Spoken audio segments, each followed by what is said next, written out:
Hey. Hello. Hello, everyone. Welcome to A Couple of Sassholes podcast. I'm Brooklyn Johnson. And I'm Heather Terry. And this is our power hour of true crime where we talk about fucked up people doing fucked up shit, usually for fucked up reasons or sometimes for no fucking reasons at all. You threw an extra fuck because they're fucking crazy. It's crazy. The crazy people. They're crazy. It gets harder and more challenging as you spend more time in it. If it's one thing if you're diving into the cesspool that is true crime, and then you get out of it real quick, and you didn't get your hair wet, whore bath it, dry it off, and you're fine. Oh, like a bird bath? Yes. What do they call it? They say tits and slits or something. I don't know who they is, and I don't want to be a part of that.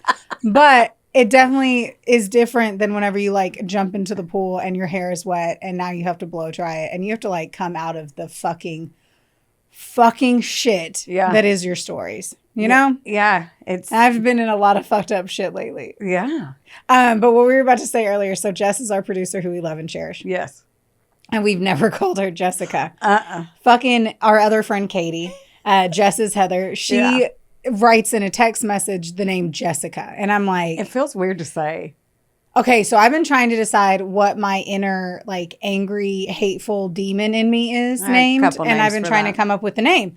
And I'm like, and who it is isn't it's not an alter ego. It's the bitchy girl in my brain that makes me feel like I fucking suck all the time. Oh. I'm like, who is that bitch? What'd you name her? And it's also she's also your anxiety. So you can be like, hey, sit in the back seat.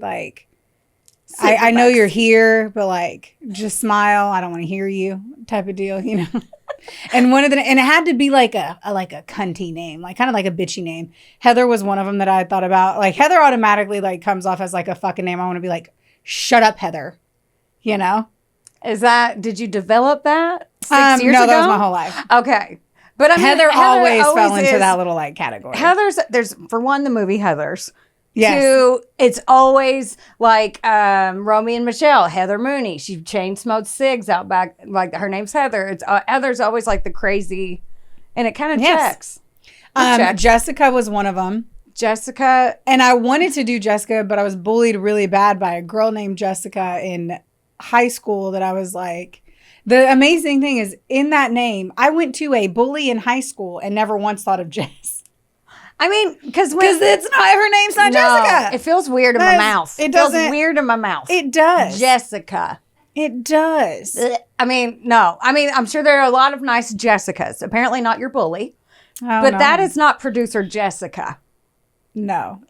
It feels weird. We're off it. But I'm trying to, I'm literally in this moment where I was what was the name that I had sat on? You picked because one, I did pick a name and I had been referencing it. And then now that you asked that, and because I was I'll just fucking say it on the pod. I can't remember what it was. Was it Veronica? No. Victoria? No. Veronica was my fake. I think it was my fake bar Vanessa. Name. Vanessa. Vanessa. I feel like it was a V. I don't remember. I don't either. We'll have to look that up. I'm going to have to think about it and chew on it, but I need to remember because that bitch has been talkative. So she's in chat. Shut up. She's in shut up. Just shut up. Vanessa. Okay. Have you seen any weird, crazy current events of true crime? And I say this because I have found one. I've got we both came prepared with our homework. Yeah, because we weren't prepared. So we're it's hot. Let's start our story. Yeah. How's it going? How are you? Last time we were, my tits and your tits, we keep hitting the mic. My tits have not touched the mic at all. It's far enough away from me. It's my hands. Oh, okay. It is my hands that I hit the mic with, not my tits. I'm just over here pew pew. It's also very close to your chest. I'm so quiet. And meek. I am apparently. a meek. Anyway. Dainty flower. Yeah, tell me. Current event. What do you have? You go first. You brought it up. Okay. Did you hear about the pediatrician who said that their child had drowned, but the child had not indeed drowned? No. Have you heard of this? All right. It's in, of course, Miami-Dade. I say that. If you know, you know.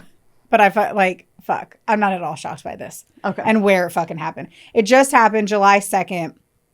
So the Miami-Dade Sheriff's Department had found out that basically there was a connection between this little girl. So it's Dr. I'm going to guess I'm saying the name right, Neha Gupta. It's Neha. And she had a daughter drown on June 27th in Florida, supposedly an accidental drowning. But the autopsy realized that she was suffocated. Oh. And her mom was a pediatrician. What do they? Why? Do they say why? No. Ugh. I'm going. If a parent kills their child, my assumption is that they didn't want the child any longer, or they have one of the many fun mental health issues. But that's going to derail itself. There has to be. I can't fathom that one. But she's the one. She was on. They were in Oklahoma City, and she had called from a hotel, like, for 911. So it was like on a trip. It wasn't where she was living. Yeah. I'm very intrigued if it was an accidental drowning, but obviously that's the other thing. She's a pediatrician. I'm really blown away on this one that she would say that she had drowned if she had been smothered, because a pediatrician would know that you would be able to tell that. Right.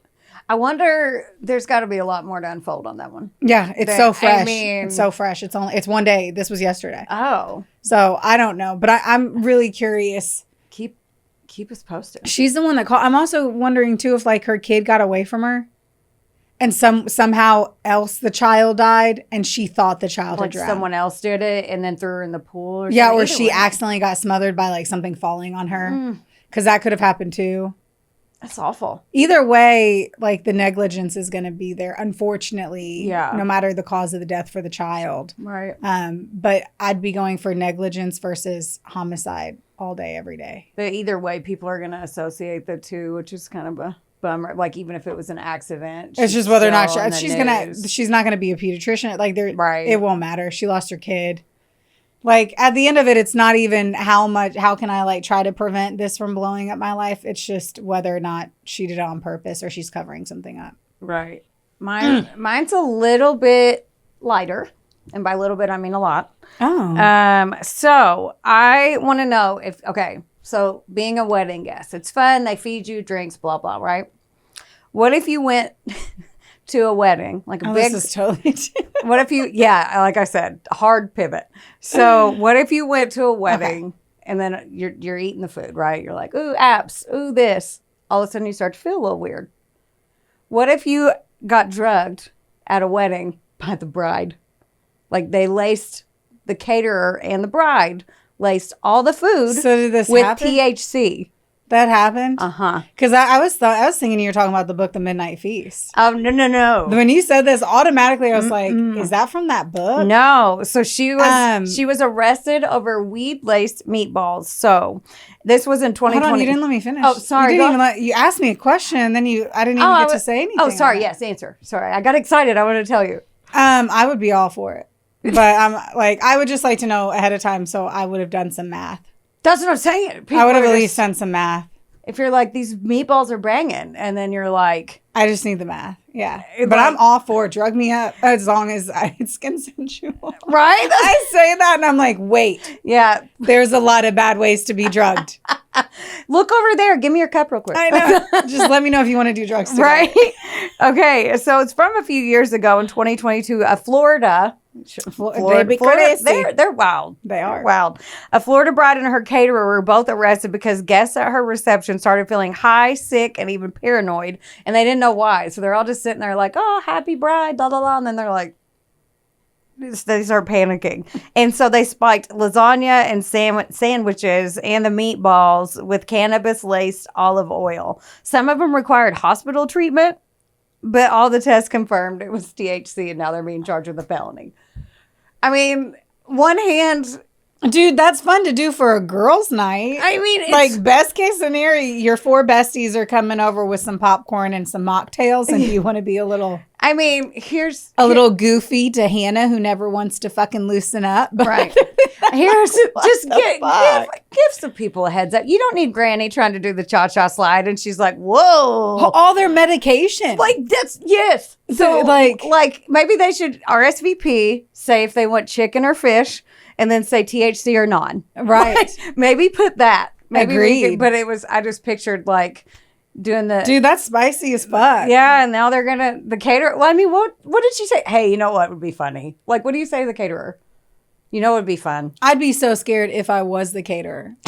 And they were like, sure, fuck it. Well, like the caterer probably didn't know, right? They're getting a felony charge too. They agreed to it with the bride. It was the caterer and the bride. The caterer made all the food intentionally with THC. I don't know why I feel like, sorry, oil. You said the olive oil, and I'm like, dude, a drizzle, unless they thought it wasn't going to do anything. But then you don't test that. You don't test that theory on a room full of your loved ones on your biggest day. Fucking hell! I know. I saw that and was like, "Oh, I gotta ask her." I mean, I'm sure it was.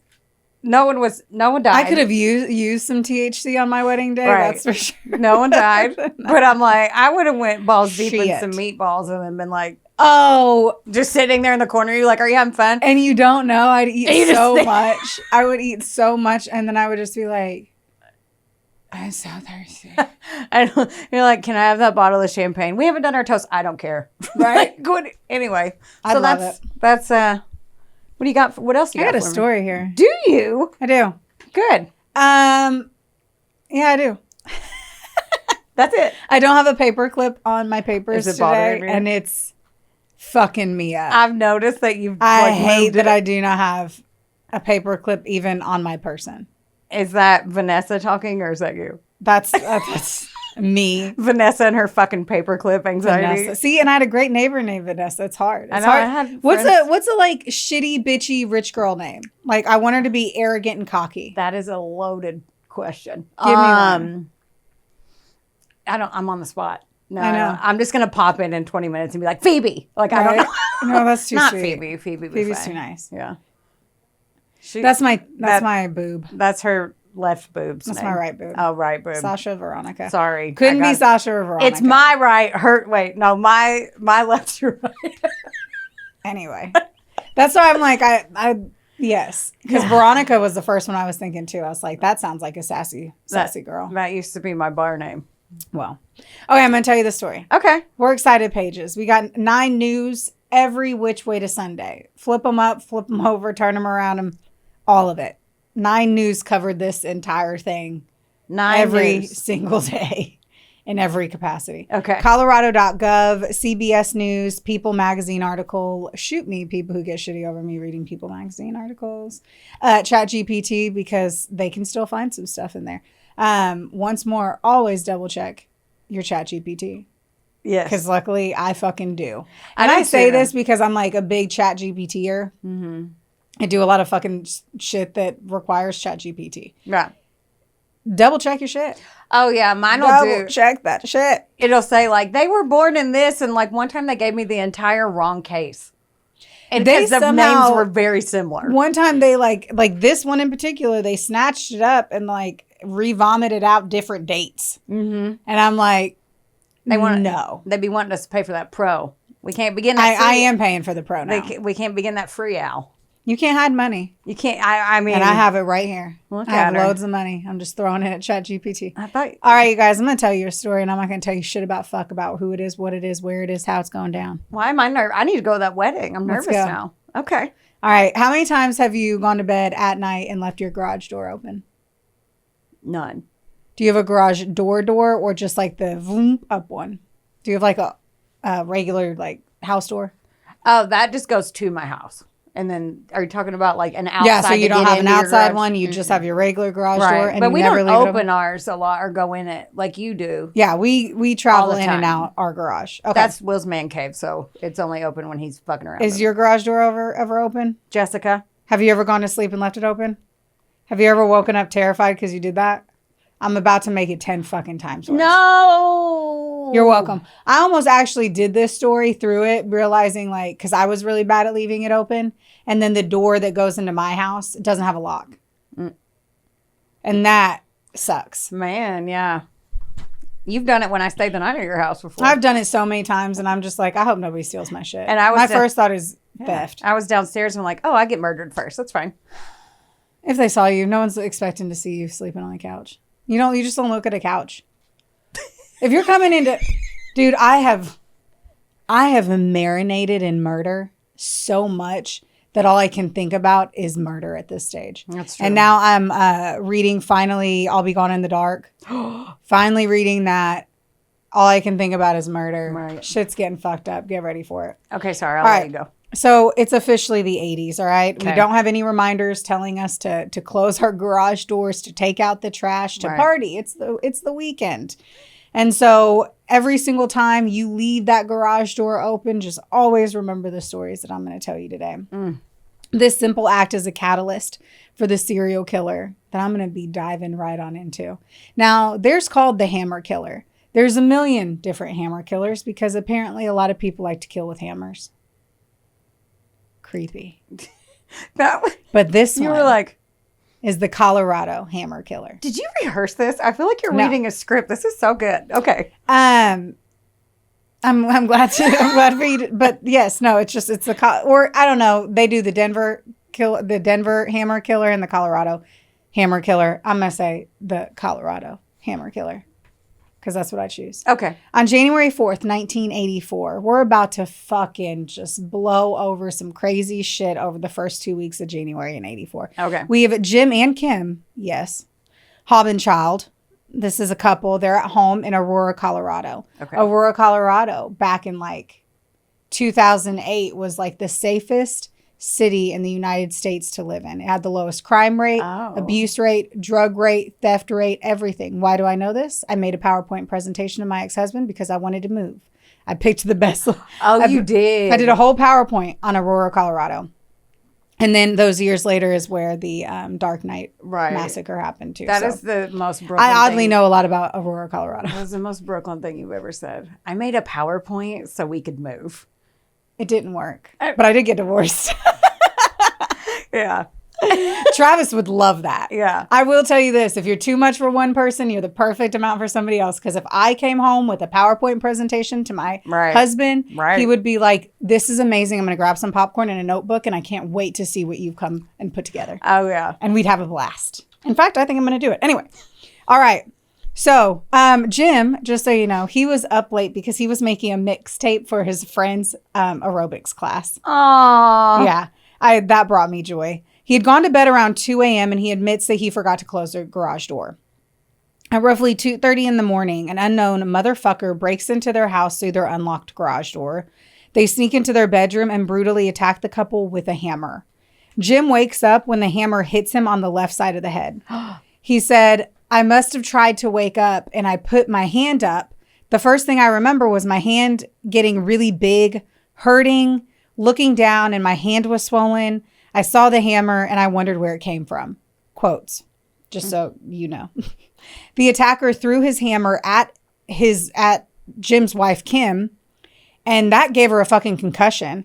Whatever ended up happening, he ends up like running out of the house and Jim is able to call the cops. Whew. They survive. Okay, good. But unfortunately, their relationship did not.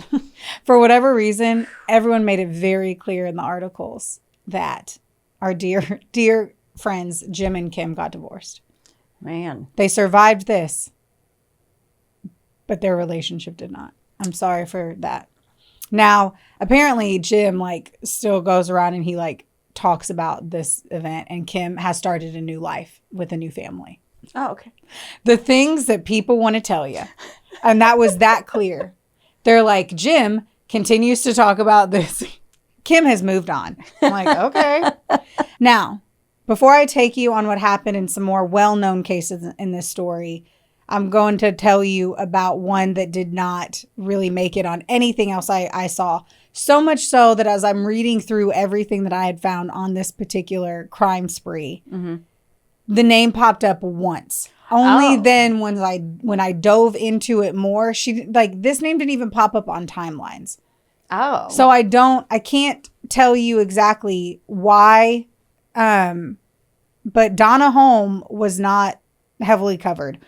She wasn't on the front page. She did not become a headline, and she wasn't a household name when any of this went down. But in January of 84, in the same damn suburb, as essentially even more of what I'm about to tell you, she became a survivor. She lived as well in Aurora, Colorado.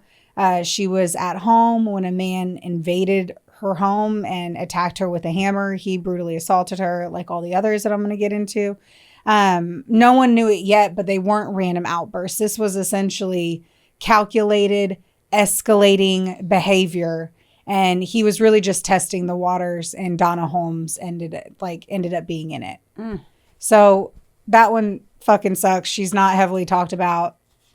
I'm kind of surprised I was able to even get anything on her there. And she lived in the same neighborhood. Yeah, I can't tell you why. Why this one wasn't blown up as much. But everything else gets way worse, so maybe it got, like, so much happened, maybe that fucking, for what we've seen is, like, that paper could have just not made it to the right person's, like, desk to make it a big fucking deal. I don't know. Everyone will hear about what happened just 6 days later after the Hobbin child attack on January 10th, 1984. We now have Patricia Smith.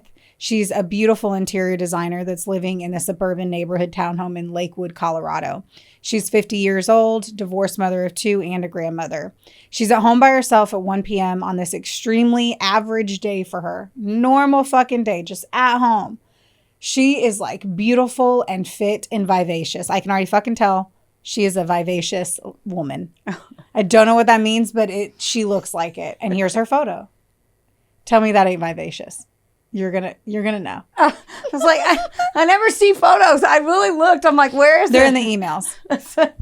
And they're in the emails. Okay. So she's at home by herself at 1 p.m. and a man breaks into her house. He sexually assaults her and he beats her to death with an auto body hammer. Oh God. A horrifically sad part of this is that she shared her home with her daughter and her grandchildren. So unfortunately, they come home to find her body. But she didn't show up for babysitting, and she was supposed to babysit her grandbabies. And so her daughter Cheryl and one of the kids, Vanessa, was going to come, and they went to check on her because it didn't make sense. Yeah. They found her body partially clothed and lying on the floor of her bedroom. The hammer that was used in the attack was left at the scene. DNA was left at the scene, but we still have nothing to run it up against. The Hobbin child group family, they obviously saw him, so we kind of know what he looks like. We didn't have DNA. We have DNA. Right. At a time when no one fucking knows that we have DNA, but we have DNA. You said the Hobbin child group, and it sounds like a law office. Right. I was like, what? They already got a lawyer? Just a handful of days later, just literally this many. You have small hands. It's a handful. So. You have baby hands, and I can't. On January 15th, 16th, roughly, between 9 p.m. and 10 a.m. the following day. So it's in between those. The Bennett family is attacked in a way that's just going to fuck up all of our days. Like, welcome. Let's all get our days fucked up. We're all going to fuck it up right here. 27-year-old Bruce Bennett and his 26-year-old wife, Deborah, are with their sweet little babies, 7-year-old Melissa and 3-year-old Vanessa. The Bennetts had just moved into a suburban home in Aurora in the Centennial area. Bruce worked at a family-run furniture store while Deborah was a homemaker. Their life was ordinary and happy and peaceful. So late at night on January 27th, 1984, a stranger makes his way into their home, likely through an unlocked garage door. This is one, if I'm right, and attack by all means. Because I watched so many things, I feel it's either this family or it was the Hobbin childs, but I feel like it was this family. Their neighbor noticed that they had left their garage door open and had told them to lock the door. The neighbor noticed, it was like, don't forget to close your garage door. Right. Like, yeah, I will. And they didn't close their garage in the 80s, like, especially if it's the most safe place or whatever, like, I was Aurora was the safest in like 2010. Right. But in the 80s, in the 90s even, we didn't lock our doors. Yeah, but cities change. Yeah, I mean, true. I just think in my head, I'm like, well. I'm with you. More people are like, we came home when the street lights came on. Right. And then the doors were unlocked. Well, this time, the fucking stupid cunt, the hammer holder, also has a knife. No. The Bennett family is brutally attacked in a way that you will only believe could be on the big screen because it's that vicious. It's that brutal. It's that just fucking unbelievable. Bruce likely fought to protect his family. His body was found at the base of the stairs, having suffered blunt force trauma and stab wounds. Debbie was attacked in the bedroom. She had been bludgeoned to death and was sexually assaulted. Melissa, their 7-year-old daughter, was sexually assaulted. And she was killed in her own room. Vanessa, who was 3 years old, was also raped and beaten. She was in a coma when the police arrived, and she had a shattered jaw, skull, arms, and legs. Her body was never able to grow correctly because he had crushed her hips, her ankles. Basically, it was like her body had been like dropped from a building. Jesus. From the level of beating that she had taken. This is awful. I can't even. No. 3 and 7 years old. Mm-hmm. And he had already attacked I don't know where the sexual fucking insanity in this takes place. I cannot wrap my head around it. But a 3-year-old and a 7-year-old, and you'd already attacked the mother. So what is the fucking point? Right. Like, ugh. Where the fuck do you sit? Now, the woman, the baby, the 3-year-old baby, Vanessa, who did survive, her life fucking was so hard. Her entire family was murdered. She was beaten to where you can tell. And I have a photo of her as an adult because you can see the damage to her face. Kids are brutal and horrible as it is. Right. She ends up getting into heroin. Oh, no. At 17, she cuts her wrists. She ends up being a ward of the state.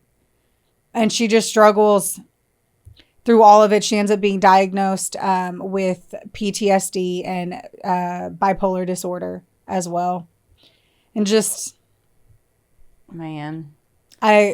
She's doing the absolute best she can. Yeah. Yeah, but her life was wrecked. Yes. And she said she felt like she just completely started like behind the 8 ball and everything. She was like, I started my life so late because of this. Because she, I can't even imagine.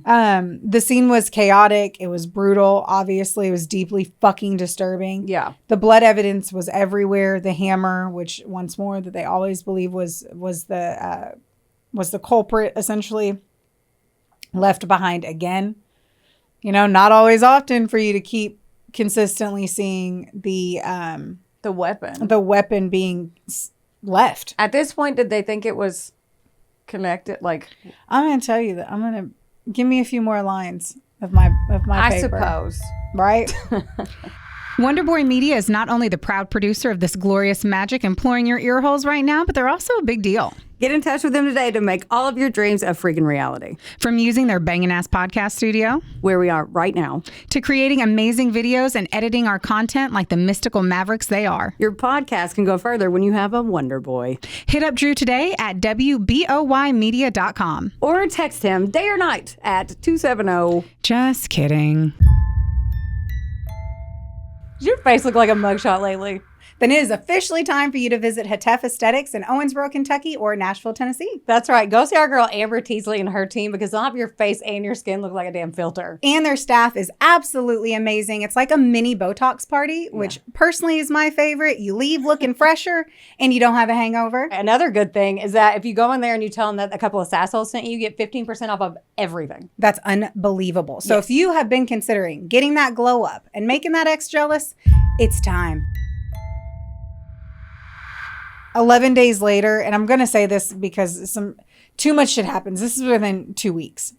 So I should tell you this. Like, everything I'm telling you is between 11 days. Essentially, it's 11 days. All of that. All of this. This was just 3 days later, 4 days later, 5 days later. So, and because I say that, no, it happened too fast. Now, once things stop, then yes, they'll go back to it. But truly, I'm going to say no, not really. Man, that's wild. 11 days. Yeah. Now, I think it's over. Well, no, I say that because this is the next thing that happens too. 11 days later, from the Bennett family attack, a man named Roy Williams is literally smashed in the face by a slab of fucking granite while sitting in his house. What? He's at home. Like, I'm literally like, no bullshit. Like, the dude, I saw him, he's like, I'm just sitting there. And I just got smashed right in the face with a slab of fucking granite. He didn't see him just out of nowhere. Like, he was, I'm going to get, like, I mean, he was talking in it. And I was like, I'll be honest, I was doing something else. But I'm getting the understanding he was probably just like at home watching TV on his couch. Right. And he had one fucking motherfucker walked into his house, came up and attacked him. But for whatever reason, like he survived. I'm going to guess he probably thought he was dead. Yeah. And he didn't like carry on with the attack. But he lives and an arrest is actually made. And they get a guy. Okay. The guy is Alex Ewing. Ewing? Ewing? Ewing. I'm going to say Ewing is how I'm going to go. What's earwig? It's spelled Ewing. Oh, that's Ewing. Ewing. See? And he was arrested for the incident. So Alex Christopher Ewing was born on March 20th of 1961. His roots trace back to Arizona, and he bounced around states like Florida and California in the late 1970s and early 80s. He was largely involved in burglary and trespassing, according to court documents. His rap sheet included arrests dating back to 1979 across Florida, California, Arizona, and Nevada. Mostly burglary, grand theft, criminal trespass, and attempted murder by 1984, which is where we are today. Who hit someone with granite? I can't get over that. Or anything, but granite. I mean, granite was just outside his house, I'm sure. I still like, though. I'm sure it was just... I don't think I've ever said that out loud. He was bludgeoned with a piece of granite. That's weird. But sorry, they pick up whatever the fucking house is, man. It's bizarre. In January of 1984, Alex was in Colorado, as we kind of fucking know, based off of everything that we're talking about. But the cops didn't, Right. They haven't tied anything together yet. He's working various construction-related jobs, including plumbing. Now, he'll later admit that working construction ties into his modus operandi. So that is how he chose attached garages and side entry points to homes. Likely drivable, something that's easy to access through a job site. So that's actually how he picked it, but it was also practical and unfortunately a chilling fucking way to get into people's houses. Yeah. Now, due to overcrowding in Arizona, Alex is held at a detention center in Utah before his trial. Keep in mind, this is the trial for Roy Williams getting hit in the face by the fucking granite. Now, while he's being transported back to Arizona by deputies in August of 84, he escapes. What? During a restroom break in Henderson, Nevada. And then he decides to Ted Bundy that shit. Oh, no. Yeah, he decides to attack people that fucking night. Damn it. He fucking breaks into the Berry family's home around midnight, wielding an axe handle as a weapon. Once inside, he launched a brutal attack and obviously a fucking unprovoked assault on Christopher Berry, who was beaten in the head multiple times with the axe handle. He nearly died from his injuries, but ultimately he survived. When I was pulling these up, and you'll see that I only have some of the victims because those were the ones that made it into the newspaper where I felt 100% confident that I knew who the photo was. Right. The Barry, this incident, if Christopher is the main this guy, I don't know how long it takes to beat people this badly. You'd think it would take a long time. Mm-hmm. This guy so brutally attacks people. It's just it doesn't seem like this would be a quick attack people in the space and run. You know what I mean? Yeah. It's brutal fucking attacks. I mean, the one house he did 4 people and 3 sexual assaults. So he's spending time. Right. Which is insane. Agreed. He's spending time, but then again, it's at what, the when and the what and the where and the how. Does he, in the Bennett family's home, did he, obviously the father was the first one to go down under an assumption because of where he was located and the fact that the other people were in their bedrooms. But just the concept of did they not hear him be attacked? And that's why they were still in their bedrooms. So you don't how quickly was it? Did it just take Alex to hit them in the head one time to where they're knocked out, and then the rest of it is essentially a silent attack? This is fucking awful. It is awful. Nancy Berry and their young son were also injured, though way less severely than her husband. So Alex was caught just 2 days later on August 11th by local police, and he's arrested, he's charged, and he's eventually convicted of attempted murder, burglary, and other violent offenses for this crime. He was sentenced to prison in Nevada, where he remained 4 decades, serving a 40-year sentence for the Berries and Roy Williams. Okay. Now, neither Colorado nor Nevada authorities knew he was the same man behind the Hammer killings in Aurora, Lakewood, and Centennial 7 months earlier. Oh, yeah. So, unfortunately, his DNA was not in the system yet, and interstate tracking of suspects was weak in the 80s. We all fucking know that. So, Alex served time in Nevada while Colorado still was out searching for the murderer. Right. And they had no idea that he had been caught for decades. Decades.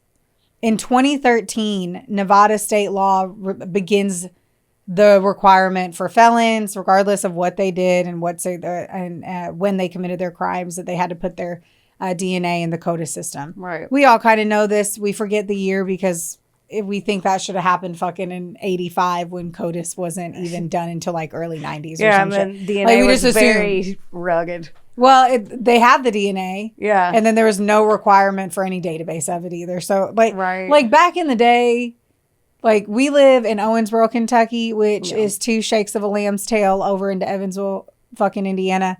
And they act like there's not interstate fucking murders, you know, like, oh no, I only kill in Kentucky. I don't go across the money saving bridge. Oh my gosh. You know? Yeah, I think about whenever they would keep stuff and we watch like the old cases and the cold cases that they solved like 40 years later and stuff. When they're like, we should keep this. We don't know why, but science will catch up. And then so that's what I was thinking when they were like, oh, because they wouldn't know. You can never throw anything away until the crimes were solved. Right. And then sometimes and you even hear then, where they're like, well, we needed the storage space and we thought we closed it, and then they throw away all the evidence. Anyway, all that shit. Digress. All right. And I was going to say, we always love when this step's taken. We just always are like blown away at how long it takes once. So that was 2013.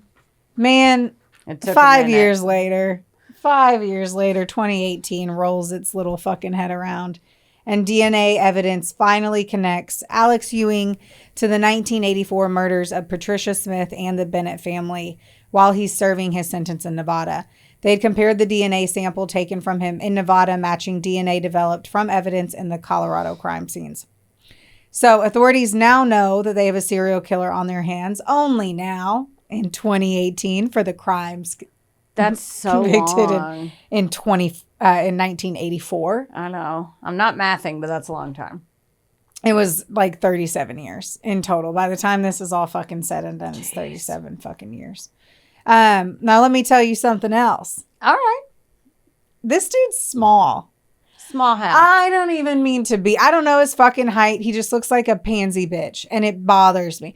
Like the like police who had been in like the whole nitty and gritty of it in 84 literally said, whenever I had watched, which I watched something. Sorry guys, I did not put that in here. I did watch something and I'm referencing that, and I don't know what it was. I'm going to assume an investigation discovery because they're the tits. But the guy was like, that's him, huh? Like they were like, just he was a wee man. Little bitty guy. Just a no. I mean, he was a little bitch baby. I mean, he raped 3-year-olds. That's what I'm saying. He's a little bitch baby. Bitch baby. Dude Piece of shit. He was a wee of a fucking. He was an man. earwig. That's Right. Right. He was fucking. Fuck his last name. Nothing. We don't care. Colorado filed extradition paperwork to bring Alex from Nevada to face the charges, and he fought the extradition fucking hard. His attorneys claimed he'd been held too long in Nevada and shouldn't be transported. The legal fight dragged out for over a year. I hate when they do that. Me too. Like, eat a bag of dicks. Eat a whole bag. Eat a whole fucking bag. And I hope they open it like chips and it's halfway gone. I hope it's halfway. It's just dick air. No, I hope it's all nasty dick. And I hope there's snail trails everywhere. So, after multiple hearings... Wait. Okay. Okay. A Nevada judge finally ordered Alex's extradition to Colorado, and he is formally charged in both the Bennett family murders of Bruce, Deborah, and Melissa, and the rape and murder of Patricia Smith. Once in Colorado, he was held in the Jefferson County Jail for Smith and the Arapahoe County Jail for the Bennetts under tight security because he got away already. Then fucking COVID happened. Oh, no. So let's delay some shit some more. Fuckwad still pleaded not guilty to all charges despite the DNA evidence. I hate when they do that. I do too, dude. Just but like that's it.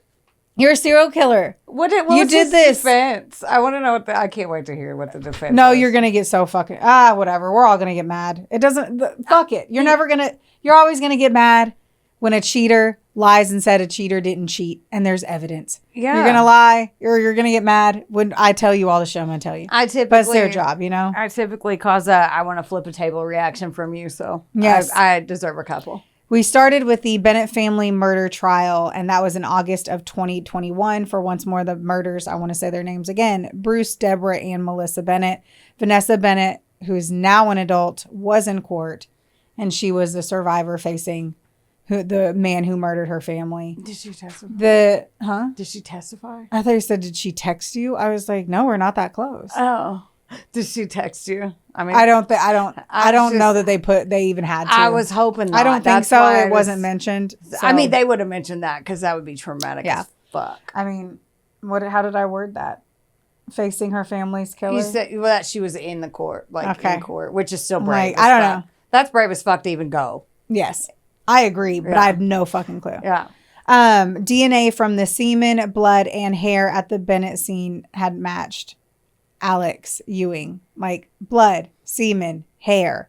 Graphic evidence was presented, and of course, the fucking prosecutors described the attacks as sadistic and deliberate. The defense tried to cast doubt on the chain of custody. That was the only thing they could grab onto. I literally sat here, dick in hand, like a baby kitty. You always hold it like a kitten, like a little kitten, dick in hand.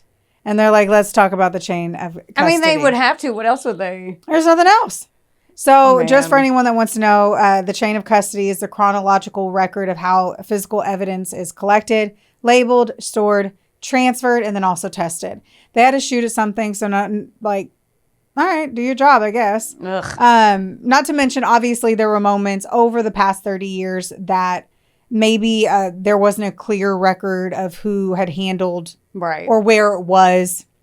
Yeah.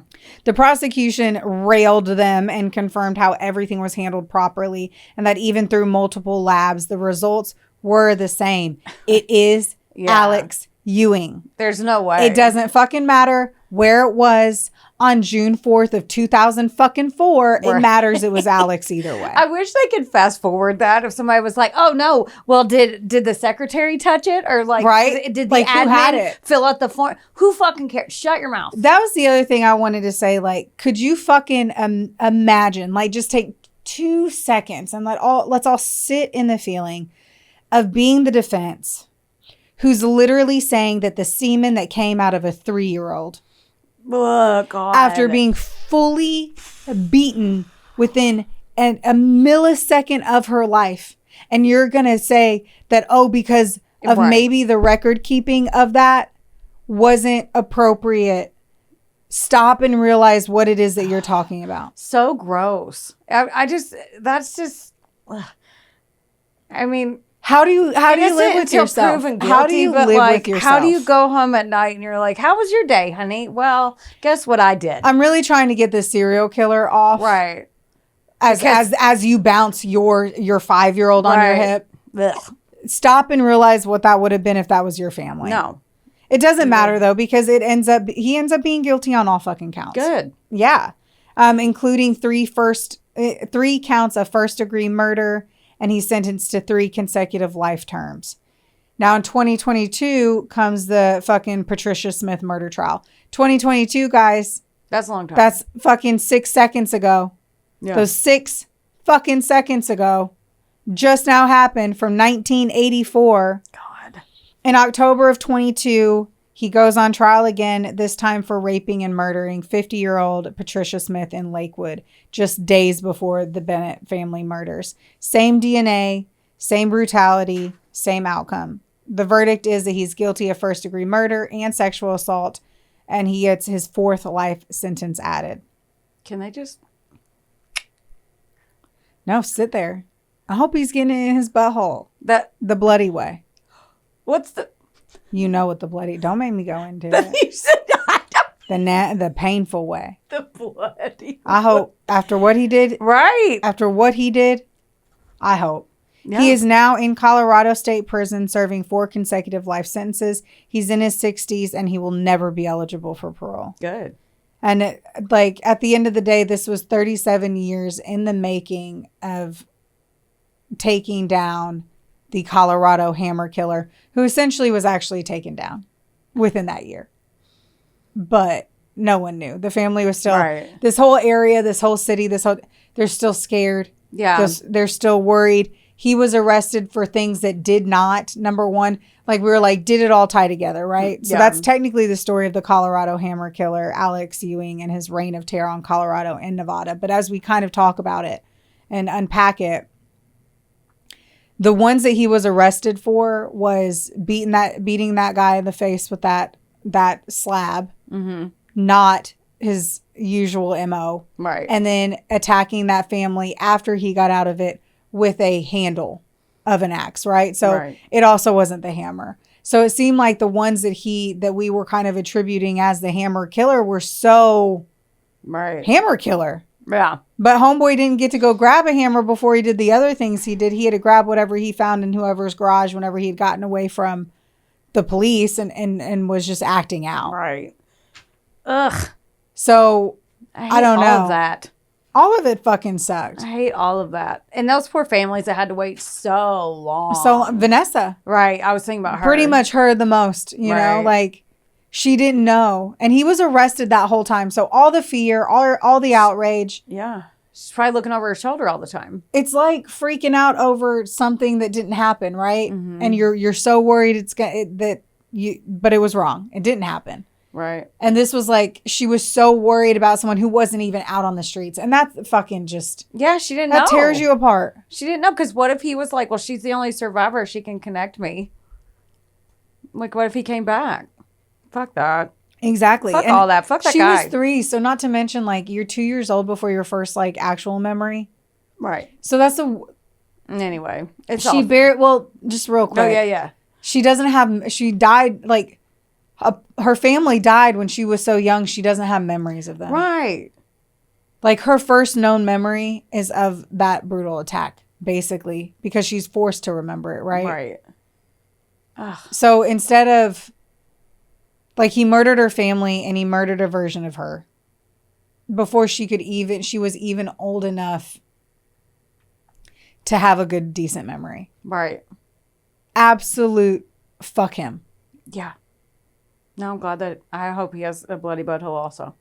That's what I'm saying. Yes. You need to be hoping for the worst kind of shit to be happening to shitty ass people like that. That's right. But all of it and the amount, the speed at which. So I talked to you about what he did in his petty crime. So I was digging in. I was like, let's find out. Who is Alex?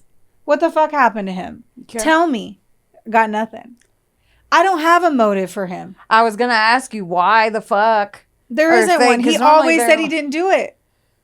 That's the other thing is like, not only when this shit happens and they deny until they die, you have no understanding of the why. So there's no way to learn from it. Like, just give up and be like, I did it because of XYZ. Don't dig your I did it because I'm ugly and tiny and no one wanted to fuck me. There's the sexual part of this is a given.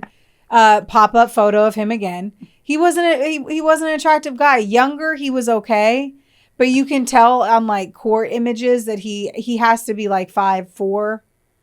Like, and I'm saying this, I'm a 5'2" female and I have my own issues with my height that I work through as a female. I've dated short guys and I know that there's a complex to that, and I get it. We all know that. Right. But I'm like he attacked houses with people, like with men.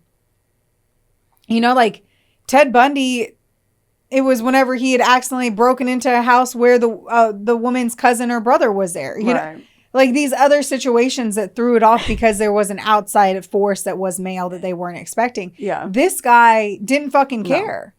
No. Fucking just, oh, your door's unlocked. Here I come. Right. Like, or your garage is up. And thanks for that, by the way. Now I'm like going to go check all my doors 19 times, even though I hardly ever go out the garage. Yeah.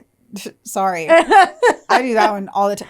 I can't tell you, my husband who leaves at 4 a.m. in the winter to go duck hunting, how many times I came downstairs and wanted to gut him for leaving the garage door open at like 4 a.m. until my ass was up at like 7 a.m. I'm like, 3 hours. Perfect time to be attacked. That's right. Yeah. I'm going to say at least 5 times. To where I would like lay there all the time and wait. Like I wouldn't even fall asleep, like fall back asleep, because no matter what, you're going to hear, that's going to wake me up in my house. So now you're up, and then I have to wait until comes back down, and then it doesn't. And then I'll put my robe on, stop my ass downstairs because it's dead of winter. It's still dark outside, and close that fucking garage door. Y'all close your garage doors. Lock your doors. Lock your windows. That's right. Always remember those things. Yes. Just do them. I will. Just do it. Thank you. Just lock it. This is fucking Nike. Just do it. Just go run that mile. Lace up those shoes. Lock those garage doors. That's all I have for you guys. That's all you got. That's all I got. That was fucking terrible. You did a was. good job. I don't want to say that was good. You did a good job.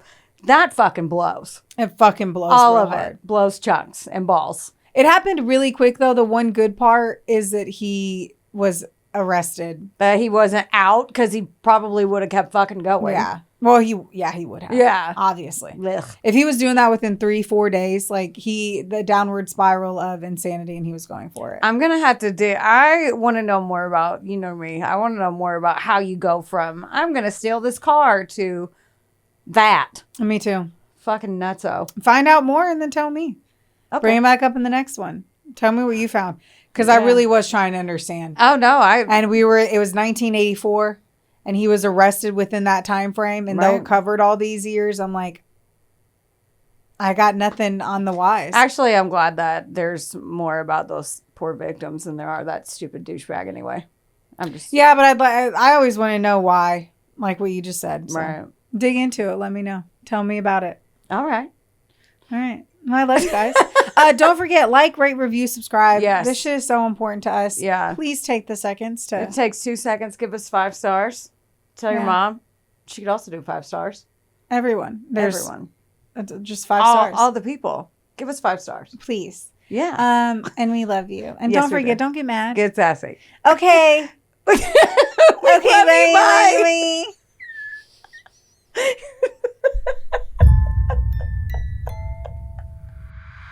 This episode was sponsored, edited, and produced by Wonderboy Media. Get the deets at WBOYmedia.com to see how you can make your podcast dreams a reality. Help us out and be sure to rate, review, and subscribe wherever you listen to our audio project. Don't forget, follow us on Facebook, Instagram, and TikTok at, of course, A Couple of Sassholes. Want more sass? Become a member of our Patreon for bonus content, merch, and more. Plus, we're on Cameo now, so there's even more ways to get the sass you need just how you like it. As always, don't get mad. Get sassy. Theodore, can I bet that